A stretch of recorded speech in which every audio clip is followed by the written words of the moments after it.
The pale morning light filtered through the towering, arched windows of Fairmont University's neoclassical mathematics building, casting long, soft shadows across the polished wooden floors as the air carried the faint scent of old books and chalk dust. A quiet reminder of the institution's storied academic legacy, where tradition weighed heavily and corridors echoed with the footsteps of brilliant minds and the ambitions of those hoping to join their ranks. In room 312 of the mathematics department, the first day of the semester unfolded with a subdued buzz of anticipation as students trickled in with backpacks slung over their shoulders, faces showing a mix of nervous excitement and cautious dread. The pressure to prove themselves in such a prestigious environment palpable, while seats filled slowly and murmured voices blended with the creak of chairs and rustle of opening notebooks. At the center of the blackboard, written in crisp, authoritative white chalk, were the words Advanced Calculus I, Dr. Margaret Hensley, a name powerful enough to hush conversations and straighten postures. For Hensley was a legend whose intellect was as sharp as a scalpel, and whose reputation was built on unrelenting rigor and an absolute intolerance for mediocrity, treating the classroom not as a place of comfort but as a battlefield where only the truly deserving survived. Mistakes were not merely noted, but dissected. Praise was as rare as a perfect proof, and even then came with a demand to strive harder, and the students knew it. Feeling the weight of her expectations hang over the room like a storm cloud waiting to break, the door opened almost imperceptibly, and a man stepped inside, drawing little attention as he blended into the background, wearing a simple navy dress shirt with sleeves rolled to the elbows, neatly pressed khaki trousers, dark hair touched with gray at the temples, and slightly carrying only a worn leather notebook with frayed edges and no laptop, phone, or ostentatious accessories, his sharp, observant eyes scanning the room briefly before he moved to the back row and sat down. This was John Nye Kennedy, the United States Senator from Louisiana, though his unassuming demeanor hid that fact from most, even as a few students glanced his way with flickers of recognition. Whispering quietly about the folksy Southern politician known for witty Senate speeches, while curiosity lingered about why a senator sat among them in a calculus class, whether it was a publicity stunt, a quirky campaign move, or something else entirely. Yet no one dared approach him, and the glances continued. The room was filled with silent questions. Yet Kennedy seemed oblivious to the attention as he opened his notebook, pulled out a pen, and began jotting something down. His posture relaxed but focused, as if he were just another student preparing for the lecture. The door suddenly slammed shut, silencing the room, and Dr. Margaret Hensley entered with the commanding presence of a general stepping onto a battlefield, wearing a tailored charcoal blazer over a crisp white blouse, her auburn hair pulled into a severe bun that accentuated the sharp angles of her face, while her heels clicked against the wooden floor in a deliberate, intimidating rhythm. She carried a slim leather briefcase, placing it on the desk with precise control that suggested nothing in her world was ever out of place. Then turned to face the class and stood motionless for a moment, her piercing green eyes scanning the room like a predator assessing its prey. Students shifted uncomfortably beneath her gaze, some straightening in their seats while others looked down to avoid her scrutiny. "Welcome to Advanced Calculus," she said at last, her voice low and cold, each word delivered with surgical precision, declaring that this was no place for the faint of heart or for those who believed effort alone was enough, that they would be tested not only on what they knew, but on what they could do with it, with no room for excuses, no tolerance for laziness, and no mercy for those who thought they could coast on charm or connections. The silence that followed was heavy and almost suffocating as Hensley allowed it to linger, her eyes moving from one student to the next, as if weighing their worth. Before continuing that, at Fairmont University, merit was everything, and that names, grades, or social media influence meant nothing compared to the ability to think. reason, and wrestle with truth.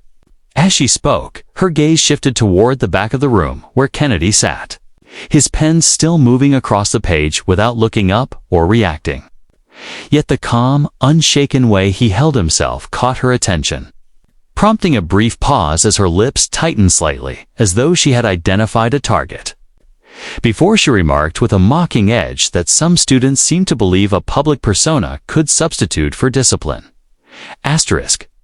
She continued that a few clever sound bites or a well-placed smile could not make up for a lack of substance, making it clear that in her classroom, fame was irrelevant, politics irrelevant, and that what truly mattered was whether one could hold their own when the numbers did not lie. The provocation was unmistakable and aimed squarely at Kennedy, prompting a few students to turn their heads and steal glances at him, expecting a reaction, a flush of embarrassment, or a defensive retort. But Kennedy did not flinch, finishing a line in his notebook before looking up to meet Hensley's eyes for the briefest moment, his expression free of defiance or anger and marked only by a quiet intensity that suggested he had heard her and chosen not to engage.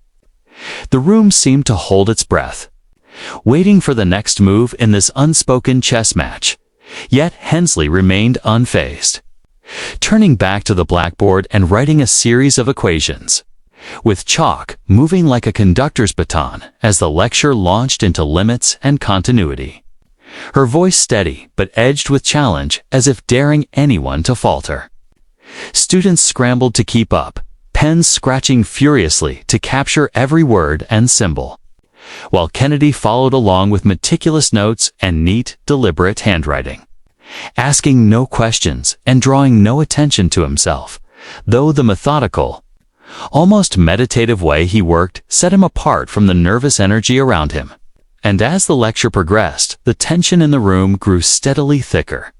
Asterisk, the tension in the room was not because of the material, which was daunting yet expected, but because of the dynamic unfolding between Hensley and the man in the back row as she moved through examples with ruthless efficiency, calling on students at random to test their understanding and slicing through hesitation or mistakes with logic edged in disdain, snapping at one young man who faltered that if he couldn't differentiate a basic function, he didn't belong there, turning the class into a gauntlet with herself as its unrelenting gatekeeper. Yet her attention kept drifting back to Kennedy, her eyes flicking toward him as if waiting for a misstep, but he gave her none, sitting quietly with unwavering focus as his notebook filled with diagrams and derivations that went beyond the lecture, as though he were already exploring deeper implications of the material. As the lecture neared its end, Hensley paused with her chalk hovering over the board and turned to the class, her expression unreadable, but her intent clear, announcing she wanted to offer an opportunity for someone to demonstrate commitment to the course before writing a monstrous problem on the board, involving nested limits and partial derivatives, a question designed to intimidate even the most confident students.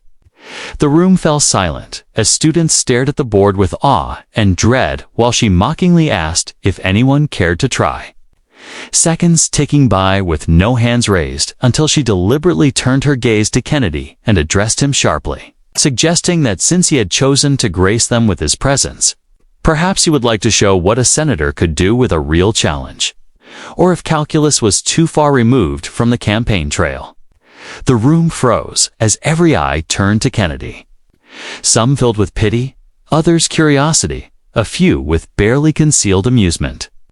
Recognizing this as the public test Hensley had been building toward to expose him as an outsider playing at academia, Kennedy looked calmly at the board, closed his notebook slowly, then met her gaze and replied in a steady, soft Southern drawl that he would give it a look next class if that was all right, wanting to respect her time and the class.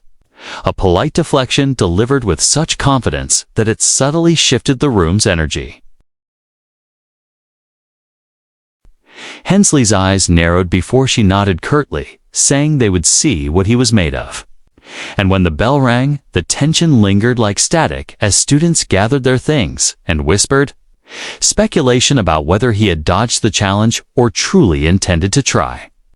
Noting how unfazed he seemed as he packed up and left with quiet purpose. A few students lingered, watching him go with curiosity, now tinged with anticipation. Sensing this was only the beginning and that the man in the back row was not what he seemed. While Hensley erased the board with quick, forceful strokes. Her controlled expression unable to fully hide a flicker of unease at having thrown down a gauntlet that had not yielded the easy victory she expected. As the room emptied and fell silent, room 312 was no longer just a classroom, but a stage. The drama only beginning with the next class, promising a confrontation that would test not just knowledge, but character. And John Nye Kennedy, unassuming yet unyielding. Poised to show Fairmont University he was no ordinary student or ordinary man. By the next lecture, the hall in room 312 was unusually full. The air thick with restless energy as word of the tense exchange spread across campus through dorms, libraries, and coffee tables, drawing even non-enrolled students into the back rows with unopened notebooks and fixed gazes, transforming the high-ceilinged room of worn wooden desks into an arena, where intellect and resolve would soon collide. The blackboard loomed at the front of the room like a blank canvas, waiting to be filled with equations, or perhaps the fallout of a battle that had been brewing since Hensley's pointed challenge. As enrolled students arrived early, with their usual nervous chatter replaced by hushed anticipation. Taking their seats and glancing toward the back row where Kennedy had sat before. Wondering not only if he would return, but whether he would dare step into the trap she had so carefully laid.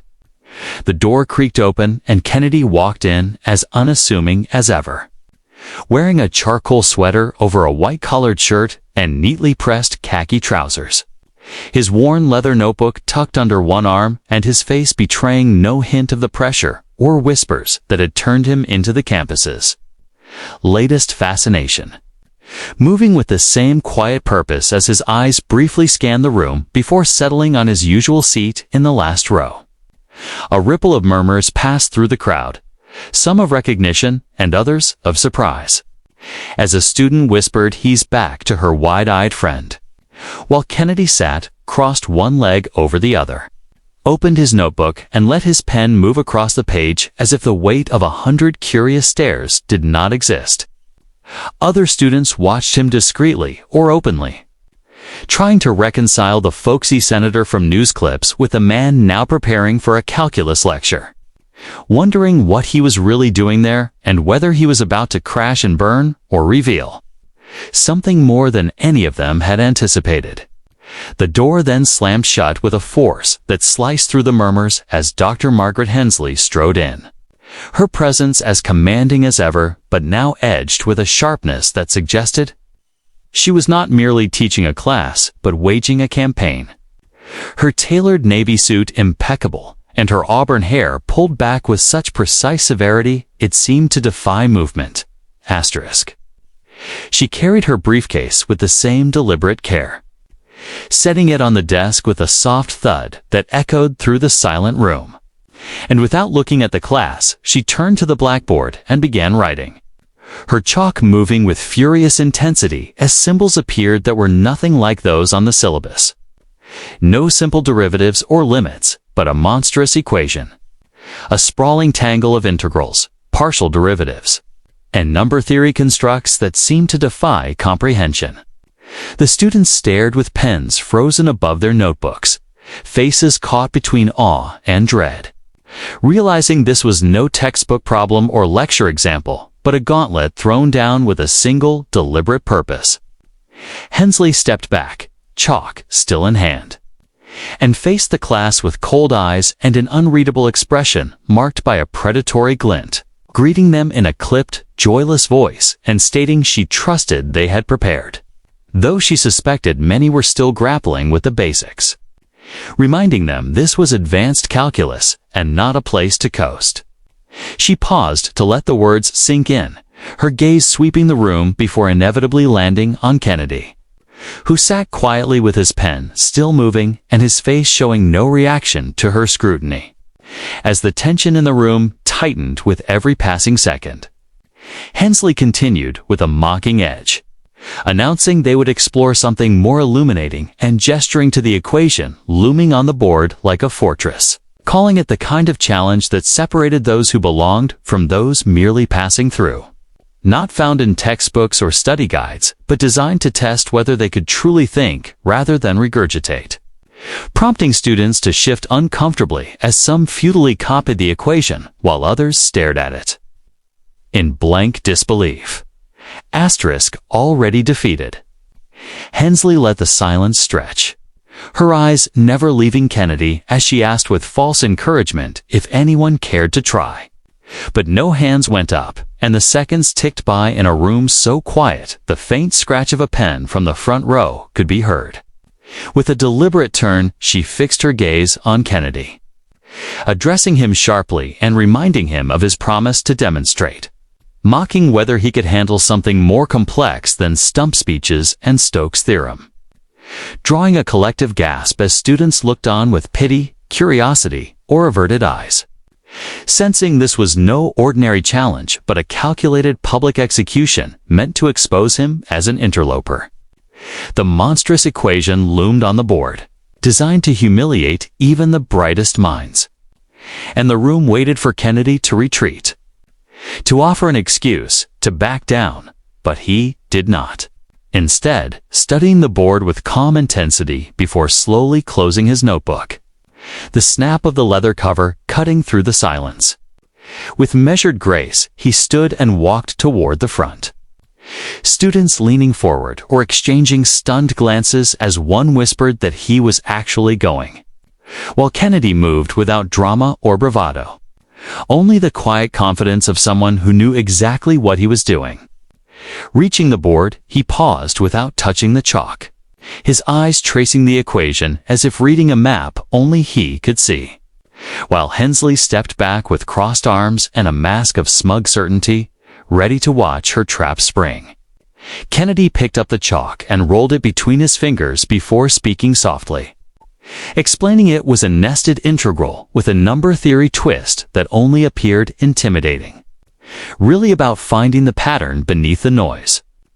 Then began writing not at the center, but in a corner, sketching a framework that contextualized the problem with neat, deliberate handwriting, each symbol carefully placed as he pointed out that the trick lay in recognizing a hidden convergence pattern and treating one term as a function rather than a fixed value to reveal the path forward. Asterisk, the students leaned in, their pens now moving not to copy the equation, but to capture Kennedy's explanation as his voice remained calm and almost conversational, yet carried an authority and clarity that made the impossible seem approachable. He worked methodically, breaking the problem into smaller pieces, each step paired with an explanation that was both precise and accessible, likening it to a river as he drew a smooth curve to illustrate a function's behavior, explaining that water follows the shape of the land just as the integral is shaped by the constraints around it. A few students nodded as understanding dawned, and a quiet girl in the second row hesitantly raised her hand to ask if the limit failed to exist unless the domain was adjusted, prompting Kennedy to turn toward her with a faint smile and affirm that she was seeing the shape of the land, leaving her blushing but newly confident. The room was no longer silent as murmurs of awe replaced doubt. Students once lost in the equation now following along with notebooks filling with diagrams and notes inspired by his approach. For he did not merely solve the problem but translated it, turning abstract symbols into something tangible and almost intuitive. He wove together concepts from analysis and number theory with a fluency that defied his public image as a politician, even pausing to compare the process to drafting a bill in the Senate, noting that without seeing the underlying structure amid many moving parts, one only made noise, drawing laughter and easing the tension while deepening the respect in their eyes. Hensley stood motionless with her arms crossed, her expression tightly controlled. Yet her eyes betrayed a flicker of uncertainty. A crack in the armor of confidence as the outcome she had anticipated began to slip away. Instead, he was dismantling her challenge with a precision that was both humbling and infuriating as he moved through the final steps of the solution, his chalk tracing the last symbols with quiet finality until the answer glowed on the board. Not flashy, but right, elegant, inevitable, and true. He stepped back, set the chalk on the ledge, and turned to the class, saying simply that it was one way to see it and that others existed. But this reached the heart of the problem. The room erupted into applause, not polite or forced, but genuine. The kind that comes from witnessing something extraordinary, with students clapping, some standing. Others exchanging stunned looks as a student in the front row muttered in disbelief, and the girl who had asked the question beamed at her notebook filled with sketches inspired by his explanation. Even those in the back, who had come only for the spectacle, applauded, their skepticism replaced by admiration, while Kennedy did not linger in the moment, giving a nearly imperceptible nod before returning to his seat with the same unassuming demeanor he had arrived with.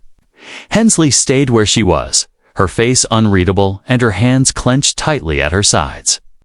The applause serving as a rebuke not of her teaching but of her assumptions, as her misjudgment of Kennedy had been laid bare before the entire class.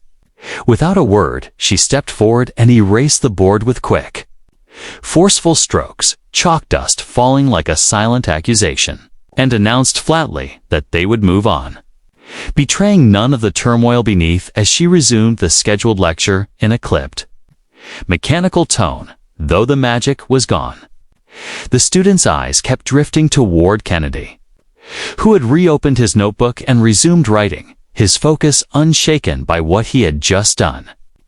And when the lecture ended, the room buzzed with a new energy as students lingered and approached him hesitantly, their questions no longer about the lesson, but about the problem he had solved, asking in awe how he had known to begin with the convergence pattern. Kennedy smiled, his drawl softening the moment as he told the student to keep asking questions until the problem started answering back, drawing a laugh and a nod as if a secret had just been shared, while others hovered nearby, hesitant to speak but eager to listen.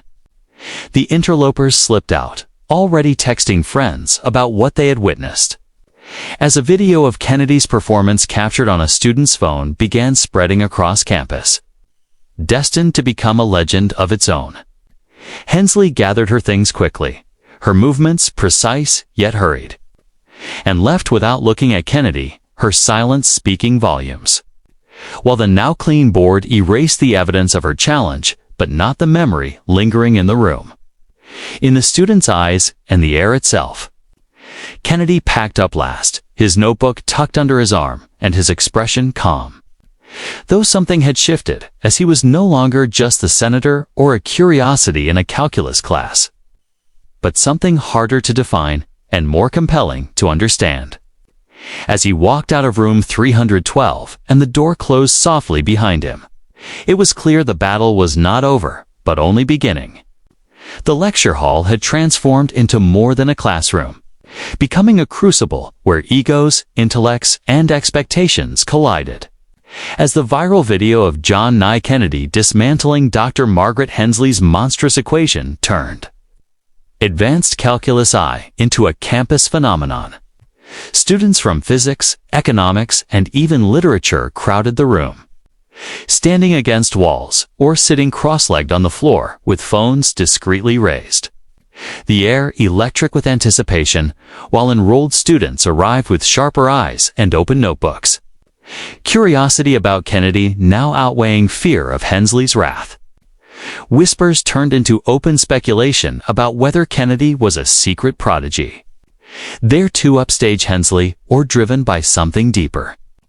As the wiped-clean blackboard stood like a blank stage awaiting the next act, the question was no longer what Hensley would teach, but how she would respond to the man who had effortlessly stolen her spotlight.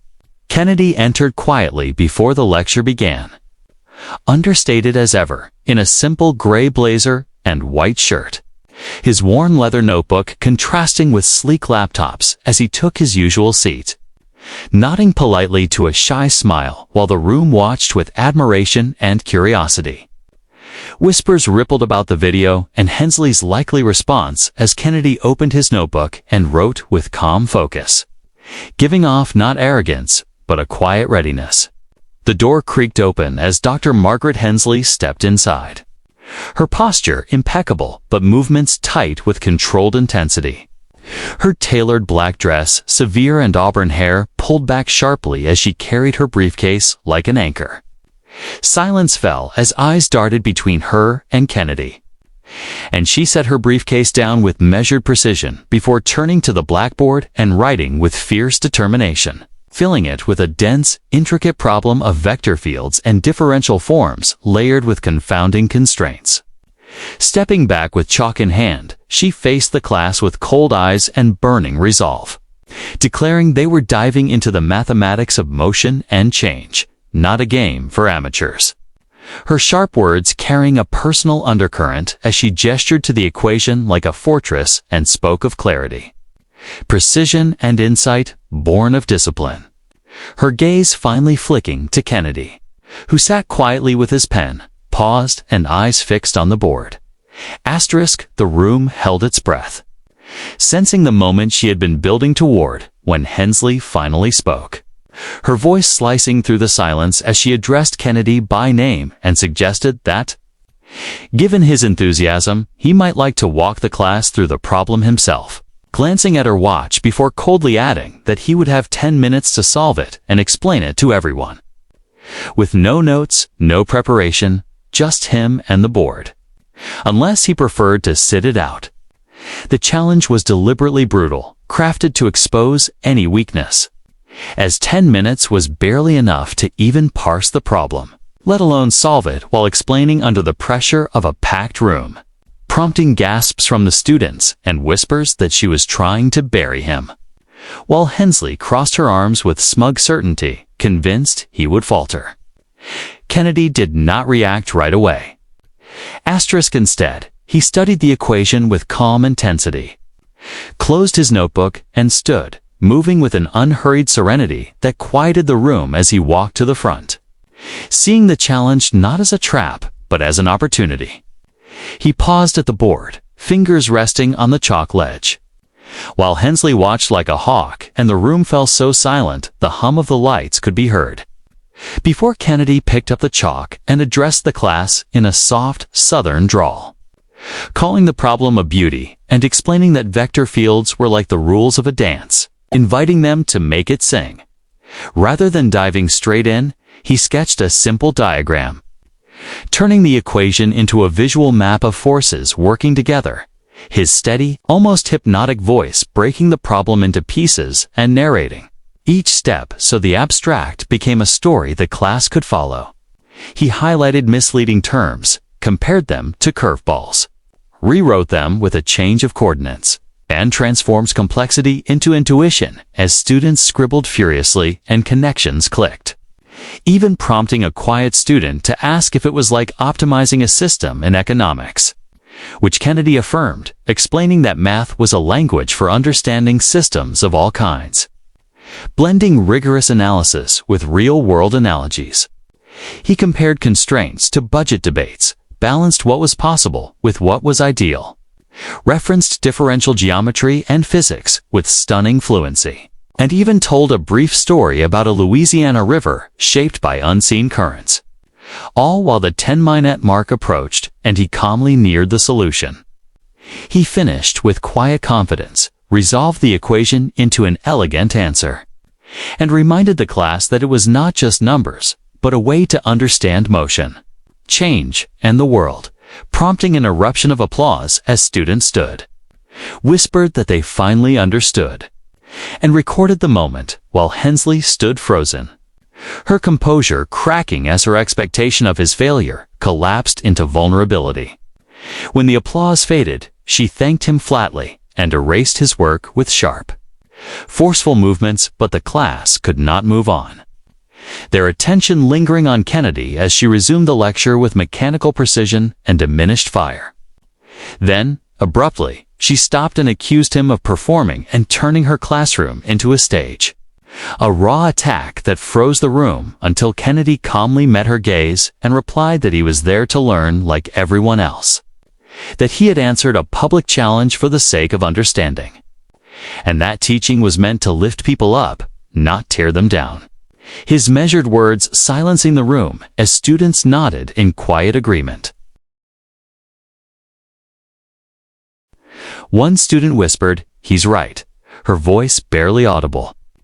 Just as the door opened and the tension in the room spiked with the unexpected arrival of Dr. Evelyn Carter, the dean of the mathematics department, whose commanding presence immediately shifted the atmosphere. Tall, silver-haired, and known for her fairness. She surveyed the room with sharp, assessing eyes and remarked neutrally, with a trace of amusement, that she had heard the class had been dynamic and asked if she might observe.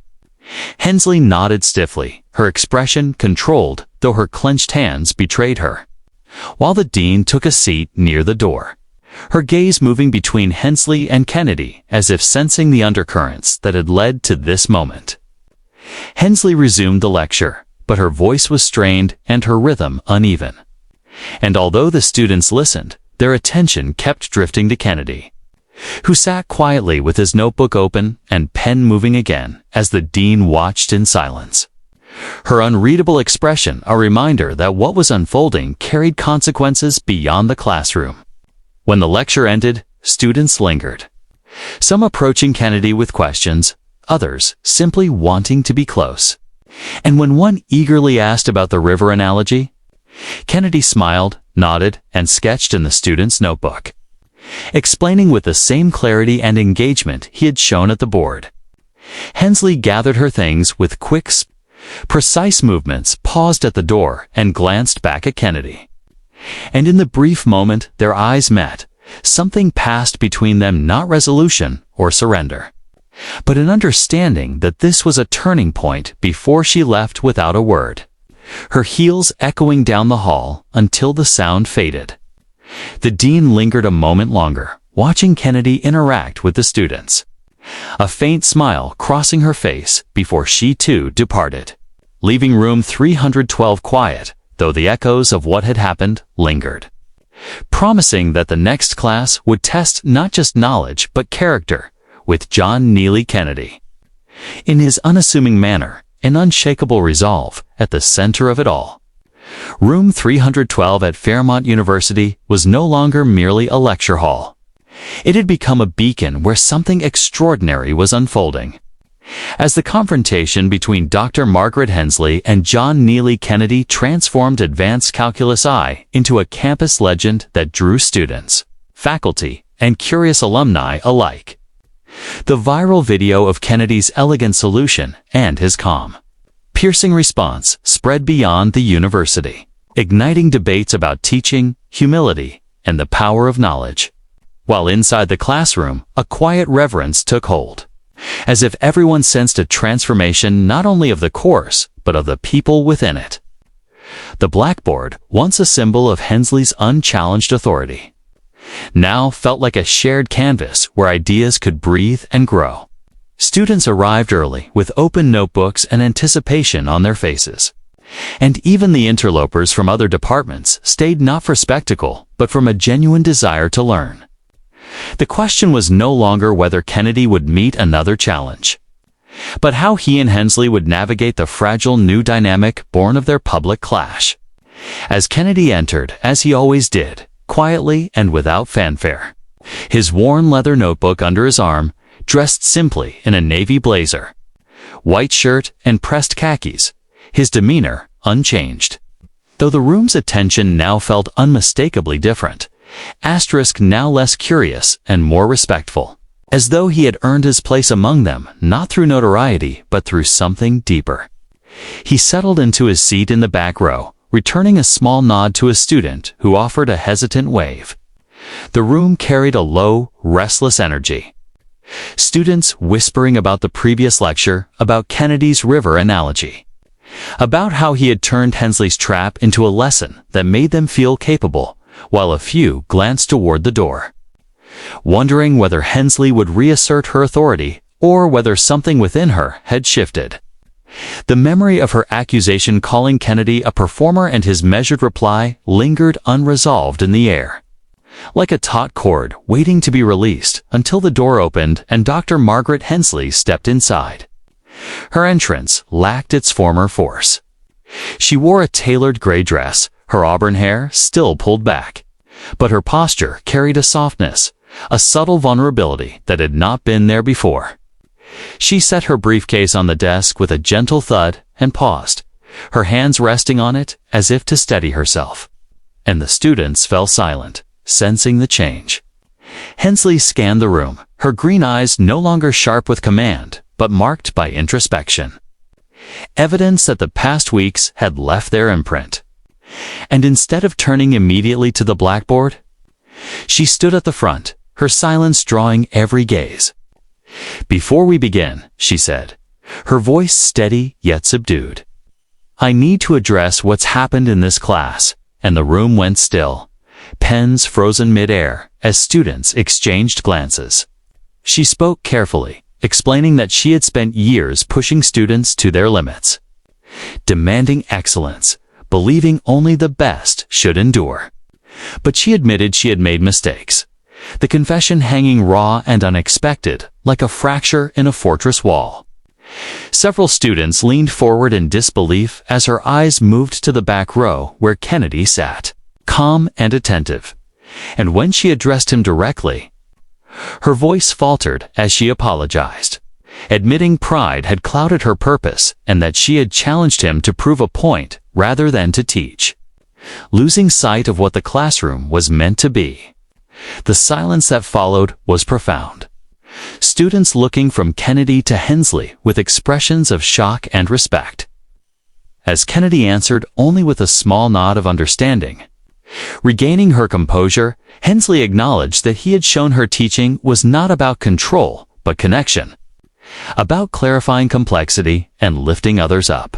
And she thanked him, her words resonating deeply enough to prompt soft, genuine applause and hopeful nods. Relaxing her stance, she gestured toward the blackboard and proposed something unprecedented, that Kennedy collaborates with her on future lessons, combining his clarity with her rigor as partners rather than adversaries, an olive branch that sent murmurs through the room. Kennedy considered her offer, then rose and walked forward amid hushed attention, agreeing with humility, but insisting they work as equals, reminding everyone it was about the students and what was possible. Turning to the class with a faint smile, he affirmed their place at the center of it all. And the room erupted in its loudest applause yet, students standing, clapping, and cheering as Hensley allowed herself a genuine smile. The first the class had ever seen. She nodded, her eyes meeting Kennedy's with a newfound respect. And from that moment, room 312 became something new. Hensley began the lecture, diving into the theory of multivariable calculus with her usual precision. But her tone was different, less like a commander and more like a guide as she explained concepts with clarity, pausing to ask questions and inviting students to share their thoughts. When the material grew dense, she turned to Kennedy, who stepped to the board with quiet confidence, not to dominate, but to complement. Using simple diagrams and analogies to make the abstract tangible. "Think of a gradient like a compass," he said, sketching a vector field that flowed like a river. "It points you to the steepest path, but you've got to decide how to climb." The students nodded, pens moving, faces reflecting understanding rather than fear. And a girl in the front row, who had once struggled, raised her hand and compared it to choosing the best strategy in a debate. Kennedy grinned and agreed, telling her it was about reading the terrain and choosing the path forward, and her confidence visibly grew. Their collaboration became seamless. A balance of intellect and empathy, with Hensley providing structure, rigorous proofs, and mathematical scaffolding, while Kennedy added color, context, and stories that brought the numbers to life. Drawing on legislation, complex systems, and patterns in chaos as bridges between classroom theory and the wider world. The students responded with a hunger for learning that hadn't existed before, questions flowing freely even from those who had once remained silent under fear of judgment. And when a boy who had failed the first quiz asked for help, Kennedy sat beside him after class, sketching diagrams until understanding dawned, and the boy admitted in wonder that he finally got it. The transformation extended beyond the students as Hensley herself changed. Her lectures opening to discussion, her feedback becoming less cutting and more constructive, her approach adapting to meet students where they were, even bringing in a problem inspired by Kennedy's analogies that asked the class to model a river's flow with vector fields. The students dove in with infectious enthusiasm, their solutions creative and varied. And Hensley watched with a softened expression, rediscovering the joy of teaching, while Kennedy remained in the back row, unless invited forward, never seeking attention. His presence, a quiet catalyst reminding everyone that knowledge was meant to be shared, not wielded. The university soon took notice. The math department revisiting its rigid pedagogy as professors observed Hensley and Kennedy's approach, adopting visualization and storytelling, updating curricula to include collaboration and student-led discussion with other departments following suit. Inspired by the energy of Room 312, Dean Evelyn Carter returned to meet with them privately, acknowledging they had started something that could change teaching beyond Fairmont. And Kennedy deflected the praise by crediting the students. The greatest impact, however, was seen in the students themselves, as those who once dreaded calculus began to thrive, their grades rising and confidence growing. And a freshman who had nearly dropped the course approached Kennedy after class, her voice nervous but determined. "Why do you always sit in the back?" she asked, telling him he could be up front teaching with Dr. Hensley. And Kennedy looked at her with kind eyes and replied that from the back, you can see who needs help the most. That teaching isn't about standing out, but about making sure everyone reaches the finish line. The girl nodded, her eyes shining as if his words had given her permission to believe in herself. And as the semester drew to a close, the legacy of Room 312 endured. The final lecture was standing room only, with students and faculty filling every corner. Their applause for Hensley and Kennedy a testament to what they had built together. Hensley spoke first, thanking the class for their courage and curiosity, her voice steady yet emotional, and Kennedy followed with words that were simple but profound, saying math was a language for understanding the world, but the real privilege was using it to help others see what was possible. The room erupted in applause, the sound spilling into the halls as a celebration of a journey that had changed them all. As students filed out, some lingered to shake Kennedy's hand, others to thank Hensley, their gratitude unmistakable. And a quiet boy who had barely spoken all semester approached Kennedy with a notebook filled with sketches inspired by his analogies, offering it shyly. Kennedy took it with a genuine smile and told him to keep it, saying he was the one making the maps now. And the boy grinned, clutching it like a treasure. Hensley and Kennedy stood together at the front as the room emptied, their partnership a quiet triumph, and she told him he had changed the place and her. To which Kennedy gently replied that they had done it together, and that was what mattered. They parted with a nod and a shared understanding that their work was not finished, that the lessons of Room 12 would ripple outward, shaping minds and hearts for years to come. Kennedy walked out of the classroom with his notebook under his arm, his steps as unhurried as ever. And though the halls of Fairmont University were quiet, they carried a new energy, a promise of what education could be when rooted in humility and shared purpose, leaving behind a legacy that would outlast any equation. A reminder that the true power of knowledge lies in lifting others up so everyone can rise.